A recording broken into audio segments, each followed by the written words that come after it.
Tesla is surprising everyone on all fronts.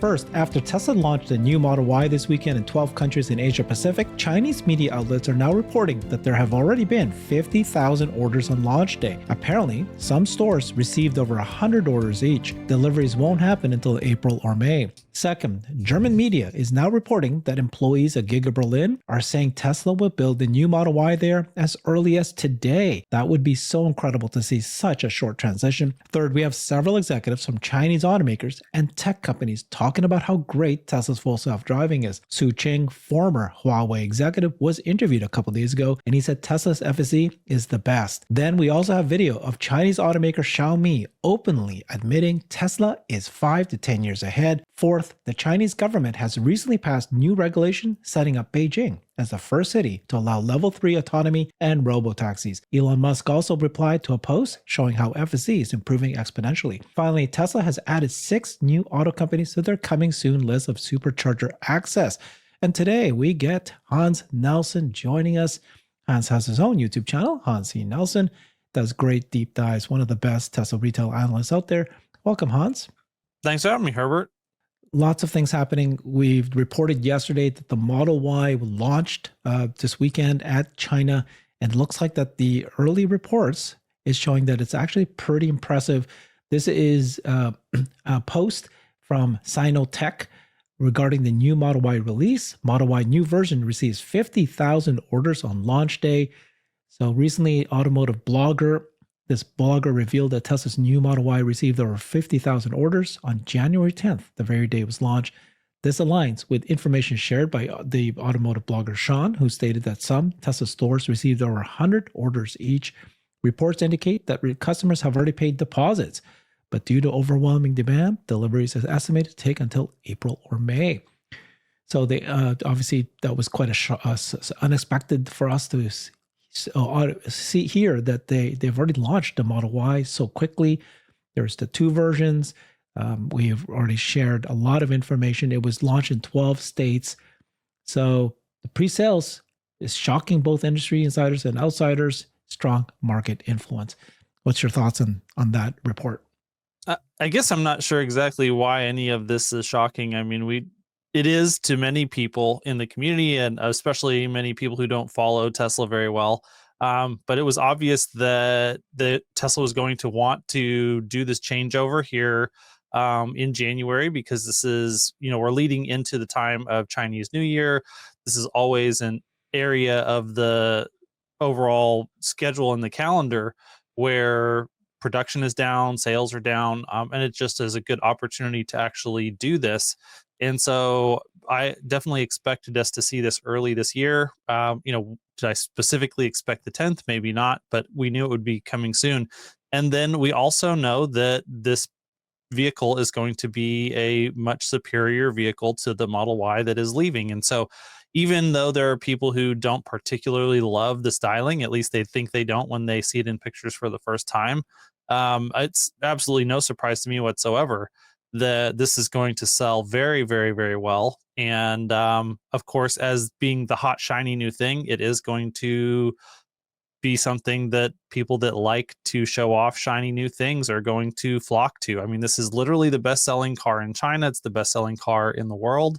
Having an updated and refreshed version of it is, of course, going to attract lots of new buyers. So, and I like to see that the timeline that they're looking at now is roughly, 3 months that they expect to deliver the orders that people are putting in today.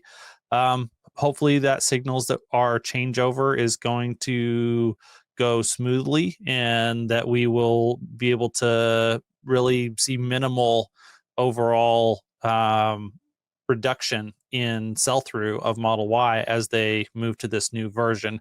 And one of the things that I did notice is that you can still purchase the old version on the Tesla website in China for the time being. And so I think for people who are in a hurry, they'll be able to go ahead and order the older version. But if they can afford to wait, which I think there definitely will be a lot of people who want to prioritize getting this new one, then it will be available soon. Yeah, I think they did a fantastic job of separating the new Model Y launch series from the existing Model Y such that they're not actually even cannibalizing each other, like you're saying. And it's very good. But boy, they are moving this out fast. This was the post that they had made that we just read out. And Ray showed this. New Model Ys are rolling off the production lines coming out of Giga Shanghai.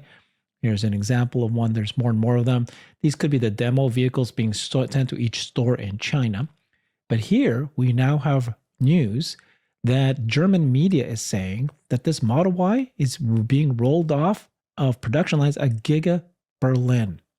Apparently, they got reports from employees at the plant that they're already building it.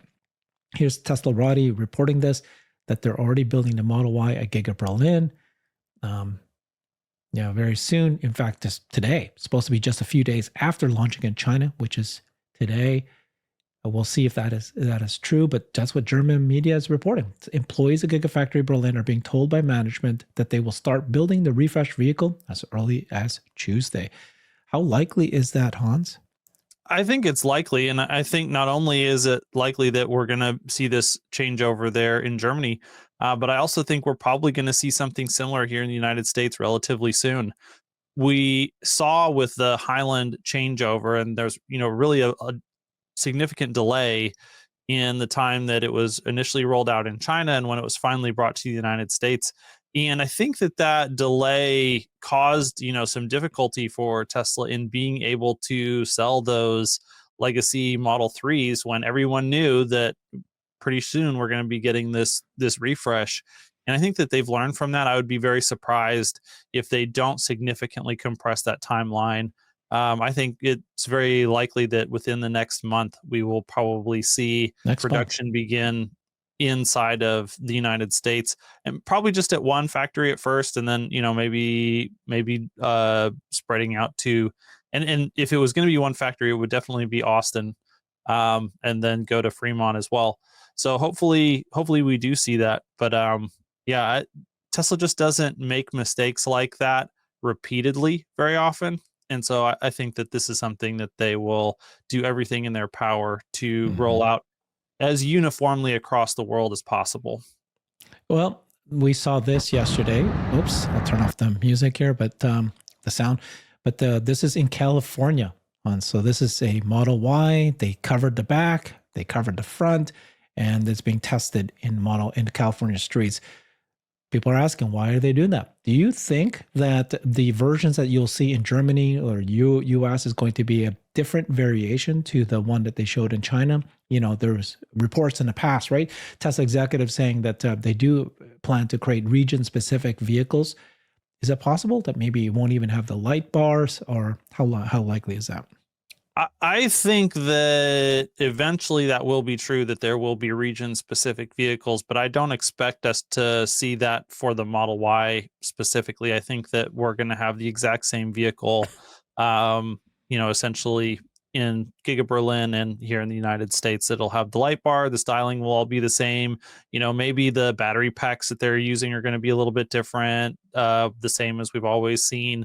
But overall, it will be, pretty much the same vehicle across regions for the time being. Now, that may not be the case when we get to the compact vehicles. Elon said that there's new vehicles coming in Q1 of 2025. Well, we are in Q1 of 2025. And so I guess, this is I could definitely be wrong. And he could specifically be saying, when he's talking about new vehicles in Q1 of 2025, that maybe it's multiple variations of the Model Y and having different ones for different regions. That would be surprising to me. I think it's much more likely to see that in variations on a hatchback for the Model 3, or even, I guess, we have heard rumors about an extra long wheelbase Model Y. And it is possible that will come out in one region only to start. And, if they're going to do that, there definitely would be something you would expect to see here in the United States, because we just typically have larger vehicles overall.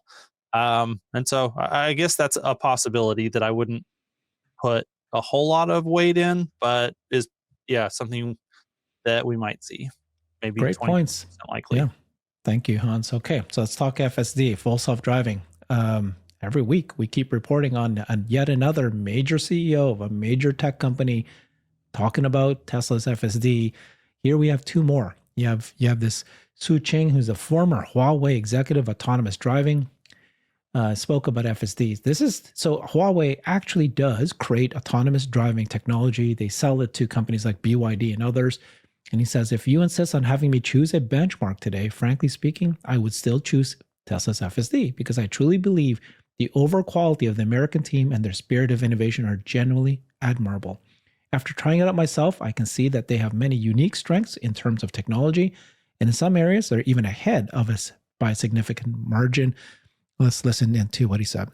今天你硬让我找一个对标对象的话，坦率的说，我还是会选择 FSD，因为我确确实实觉得老美的这个整个的团队的素质和他们的这种创新精神是值得让人敬佩的。我自己去试过以后，我能看到他们在技术上面是有很多独到之处的，甚至于在某些地方是有断代式的领先的。这个我觉得不妨承认，没有什么关系。I think it doesn't matter to admit it. And he also said this. He says Chinese competitors can learn from Tesla, but are limited by training compute. This is something you've been saying for so long. His current company takes a hybrid approach to tackle autonomy, end-to-end plus rule-based. So they're trying to make the switch over. Yeah. Yep. And, I think the reason that FSD has an advantage when it comes to being a scalable technology is that it is vision-based and doesn't rely on LiDAR. And I guess viewers will have to check me on this, but to the best of my knowledge, the Huawei solution does still include LiDAR. And because of that, there are just significant challenges. You've got to figure out how to do the sensor fusion correctly. And you're relying on something that still doesn't know how to read. And so, you've got to have this incredible vision stack that it has so many capabilities. And then you have to figure out how to marry that with LiDAR. And that's a difficult problem. And it creates additional complexity for your engineering team to solve that's not easy. And this is one of the reasons that Elon made the team get rid of it. And I think that a lot of these players who haven't thought about this from first principles deeply enough are going to continue to look at Tesla and be like, wow, it's very impressive what they're able to do. And we're going to struggle to achieve what they have achieved, at least on anywhere near the same timeline.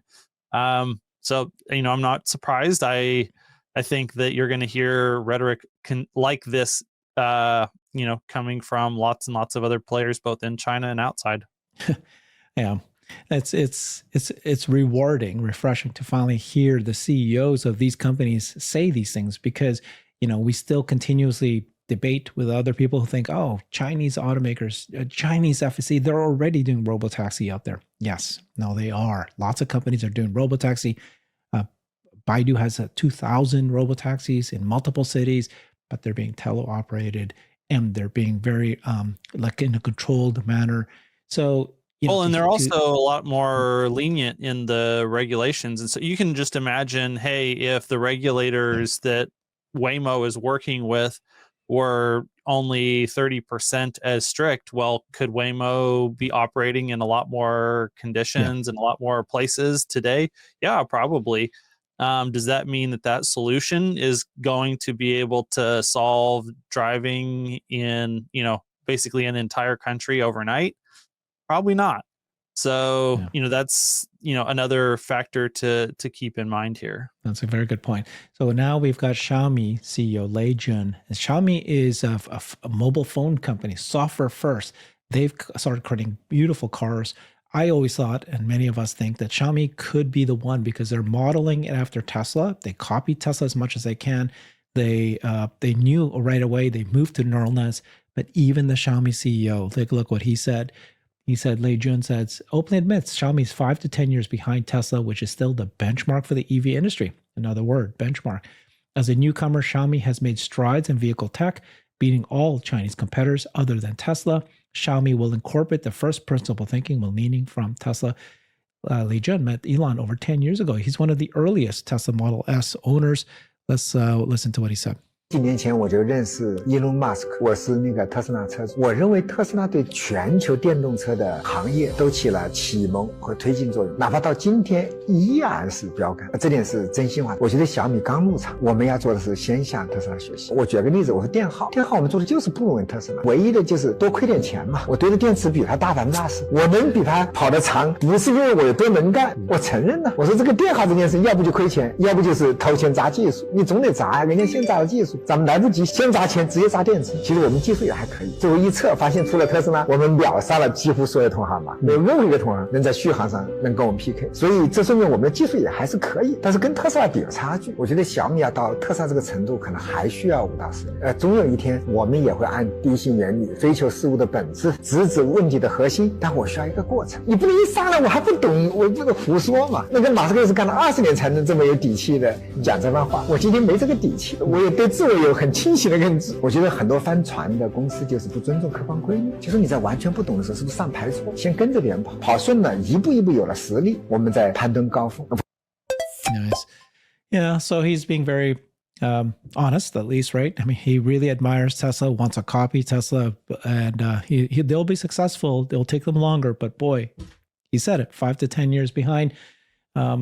Yeah, and the key is thinking from first principles, not just relying on industry conventions and rules and old ways of thinking, old ways of doing business, that you really do have to kind of rethink your company, your approach, your technology from scratch, from the ground up, and rebuild everything in light of the way that the technology is enabling things to work in the future, and not the way that things have always worked in the past. And I think that is one of the reasons that, it puts them in a good position. We've seen some great cars come out that Xiaomi has made recently. But that doesn't, just understanding those things doesn't necessarily get you over the finish line automatically. There's a lot of execution that's left ahead for them, but they seem to be, on the right track and well-funded with good strategy. So they've got a shot. Okay. So yesterday we reported that Tesla's full self-driving in China, there was a new word added in the screens, and it said FSD supervised. They don't do that in Korea or Japan, but that was added into Chinese, UI. So some people are saying, oh, that's a signal that Tesla's FSD is going to be approved in China shortly. In addition to that, there's new regulations that was just approved, allowing Beijing to be the first city to have level 3 to be able to do advanced autonomous driving of private vehicles allowed on the roads. This was reported yesterday. The Beijing Municipal People's Congress Standing Committee, so this is the government entity, recently passed the Beijing Autonomous Driving Vehicle Regulations. Will take effect on April 1st, so very soon. But for the first time, these regulations outline specific rules for the use of level 3 conditional autonomous driving and higher level private vehicles on public roads. It also clarifies the division of responsibilities in the event of autonomous driving accidents. Experts interviewed indicated that the introduction of the Beijing regulations provides strong policy support for the deployment of level 3 autonomous driving tech. So this is it. It's been approved. Now we know that they've already chosen several cities. I think there's at least 7 cities that allows the testing of robotaxi. But I think this, it says here, what's new is that this is level 3 autonomous driving. Yeah, and for the viewers, just the difference there, the robo-taxis that are operating, usually there's no one who's allowed to actually try and take control of the vehicle inside, that if any intervention needs to be made, that it needs to be made by a remote operator and not someone inside the vehicle. Level 3 is different because someone is actually in the driver's seat, and the vehicle is allowed to drive itself completely autonomously without any driver monitoring. The person doesn't have to pay attention. They could be on their phone. They could be reading a book. They could be doing whatever. But then there is a provision that the system can alert the driver and say, okay, you're going to be responsible to take over in 2 seconds, 5 seconds, 10 seconds, whatever it is. And then the driver does actually have to take control of the vehicle. And so this is a different way to do autonomy than either what Tesla FSD right now is, which is classified as level 2 autonomy, where the human is always responsible to supervise no matter what. And then the full robotaxi kind of level 4, level 5 type system. And it's going to be very interesting to see what Tesla does here, if they really try to offer a specifically level 3 product for China, or if they continue to stay with the level 2 in China, but they are able to get that licensed, and then maybe, do a specific level 4 or 5 service with a cyber cab, because this level 3 product is really a strange kind of gray area solution. It does allow you to potentially work on, continuing to develop your safety infrastructure, your technology, a lot of systems, but it also comes with added risks that it's like, if you're going to take those risks, do you just want to go, is it worth making that weird middle step, or do you just want to do either I'm supervised by a human or I'm completely unsupervised by a human? And we've heard a lot of commentary from Elon Musk over the years that leads me personally to believe that he would rather do 2 and 4 or 5. But we'll have to see, and the other thing is that China kind of always does its own thing. And so this could be something that is available in China only, and we never really see in the rest of the world. But that will, depend on how regulators want to treat this and how it goes in China, and what that leadership position that China takes on level 3 autonomy, how that reverberates around the rest of the world. Yeah. So it's little signs here and there, but what's your expectations of China basically allowing FSD, Tesla's FSD being used there? I think it's 98% likely that Nice. this is something that Tesla, or the Chinese Communist Party has used Tesla, and this is something that they do across a number of industries as well. But they want to bring in the best, and they want those people to bring their technology into China, so that Chinese companies then have to compete with that, because it sets that benchmark. And this is the types of commentary we hear from a lot of the executives there. And I think that if they want to have a robust autonomous driving industry within China, that they will specifically want Tesla to be operating their technology and their manufacturing and everything there in China, so that everyone has to compete with them, just to raise the bar on their level of execution, and also just to be the pathfinder that this is what's possible. We want to know what's possible, and then we want to try to execute to that as well as we can. And so this is how they've used Tesla to jumpstart their entire EV industry now for years, and I think the same is going to hold true for autonomous driving specifically. Coming very, very soon. I could feel it almost being announced, certainly this quarter. It's sounding very good. So regarding FSD, there's this site called FSD Tracker, right? Which is a bunch of contributors from the community kind of subjectively just say, hey, I'm using this FSD version. This is how many critical disengagements I have, answer some surveys. And there's a website that's being tracked. So obviously it's very flawed in many ways. I want you to speak to that. This is the highway disengagement, comparing FSD 13.2, the 13 series versus the 12 series, and just the highway. You can see this leap in terms of highway miles to disengagement on FSD. FSD 13.2 has improved highway miles between disengagements by 750%. This is Elon Musk replying to that, saying this is what exponential improvement looks like. So in one way, some people are going, okay, well, like I do, it's like, great. Yeah, here's Elon confirming yet again, and just yet another statement that they are seeing exponential improvement. Now, the others are saying, well, this is just you shouldn't take this website as anything real, because Tesla themselves haven't given out their official reports. And they're saying this is, why is he supporting a consumer website? It must be true, because then if you look at the FSD in cities, it's not yet showing that kind of improvement. Can you explain a little bit what your thinking is on this?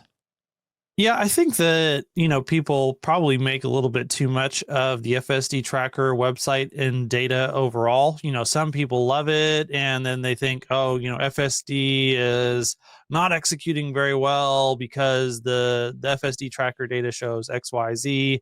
and they feel really bearish because of that. And then other people are like, no, this data is absolute, complete hot mess, that you can't rely on anything that's so or partial, that, has a lot of the implicit biases that come with selection on people who are willing to opt into this and all kinds of things. And, I think it's just interesting information for people to keep in the back of their minds if this is something that they're following.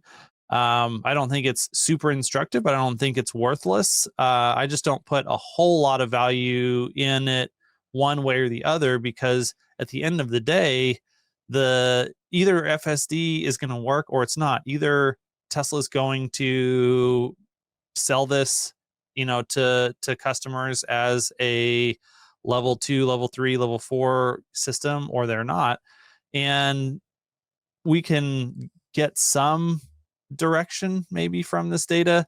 It doesn't surprise me that Elon will see something like this and he'll see a nice graph and he'll just, I don't think Elon is spending a whole lot of time researching, well, how good has FSD tracker been? And is this a thing that I support? Like, I think he scrolled past this thing. He saw, ooh, that's a pretty graph that shows, that something that kind of relates to what we're seeing internally. And he just, replied and sent that off. So, I don't think this is necessarily an endorsement of FSD tracker across the board from Elon. But I do think that I expect us to continue to have rapid progress on FSD just from a first principle standpoint. Like, I don't need FSD tracker to tell me that they have a much bigger training cluster today than they did 6 months ago, and it's continuing to grow. That they're continuing to improve the quality of their data set. They are bringing in more and more and more data all the time, and they're able to discard lower quality data and add higher quality data. And so the data set is getting bigger. Oh, and the overall fleet size is getting bigger. Like, there are so many different levers that they have to pull to continue to improve the system. And so those are the things that I'm using to base my projections on, that we're probably going to solve FSD safer than a human this year. Elon thinks maybe within the next quarter or two. I think that's possible, but those things are not projections that I'm making based on FSD tracker data. They're just based on the first principles of how these machine learning algorithms are working. Yeah, very, very smart. I think what you do is you see whether or not compute and data translates to improve critical disengagements. And then you then follow compute if that's going exponential and data is going exponential. If those are going exponential, you have much more of a chance to being correct than, getting people's subjective. Yeah, the thing, I'm always thinking about leading indicators versus lagging indicators, and compute, data, algorithmic progress, like these are leading indicators of what's going to happen in the future. Looking at FSD, like even for Tesla, all of their intervention data, that's all lagging data. All of that is looking at what has happened in the past. And but for Tesla, they have real-time lagging data. This FSD tracker stuff, like we're looking at the data that customers are generating. We're not seeing what is the data. Like, Tesla has access to data about what are their internal testers seeing before they even roll it out to customers. And so they have, at least Tesla's lagging data is 6 months ahead of the FSD tracker lagging data. And so when you look at FSD tracker data and you see, oh, that doesn't match up with what Tesla's saying on the inside, you have to take into account the fact that, well, yeah, there's at least 6 months, if not more, of gap between the signal that you're getting from FSD tracker data and what Tesla's seeing internally. And, since I can't see the data that Tesla has, and I don't know what that gap is, then for me, I just want to look at what are the leading indicators that we know about. Let's look at, the compute. Let's look at the data. Let's look at those other things, because as someone who doesn't have access to as much data to look at, that's signal. I love it. Very, very smart, Hans. I love it. Okay, final story here. Tesla's added BMW, Genesis, Hyundai, Kia, Jaguar Land Rover, and Lucid to their coming soon list for North American supercharger access. Here's the companies that are already supported, and here's the coming soon. So this is the year that they're all going to start adding up, being able to now support Tesla superchargers. Lots of money coming to Tesla, but also just, this is the standard. Now, Kia, apparently they pushed their implementation to spring. A delay has occurred, according to Kia. They haven't explained what it is. We're working with appropriate teams to confirm new availability and date. So Kia drivers, they have to wait. Yeah, so that's just another thing, right? What do you think, Hans? Yeah, I love to see this. Supercharging is a huge asset for Tesla vehicles. It's great that so many more vehicles are getting access to this. I'm sure if I owned a Kia, I would be disappointed at the delay because I would have wanted to see this roll out on time. But this will be fixed, and it'll take a de minimis amount of time. And does it make a whole lot of difference if it's in March instead of January or even April? Probably not. It's a little bit annoying. And I mean, I will say that Kia does sell quite a few decent EVs. Yeah, that's why I was surprised. This is, well, and that may be the reason why there's a delay there, is because it's one of the largest subsectors of external vehicles that will want to connect to the Tesla supercharger network. So without any more detail on exactly what the nature of the delay is, it's hard to say why. But in the long run, it won't matter. And hopefully people don't have too many road trips that they're planning on using superchargers for. If they own a Kia, that they'll have to just continue to do what they've been doing for a little while. So Hyundai Kia are the widely viewed as the next best to EVs, to Teslas. They're large. Some people are saying that Hyundai Kia could be the first partner for FSD. So this is interesting to see what happens there. Wonderful. Thank you very much, Hans. Follow Hans on his YouTube channel and on his X account, Hans C. Nelson. Thanks, everybody. Bye-bye. I've created a website that is the most comprehensive resource for the Tesla investor. Please check it out. Simply go to my website at herbertong.com.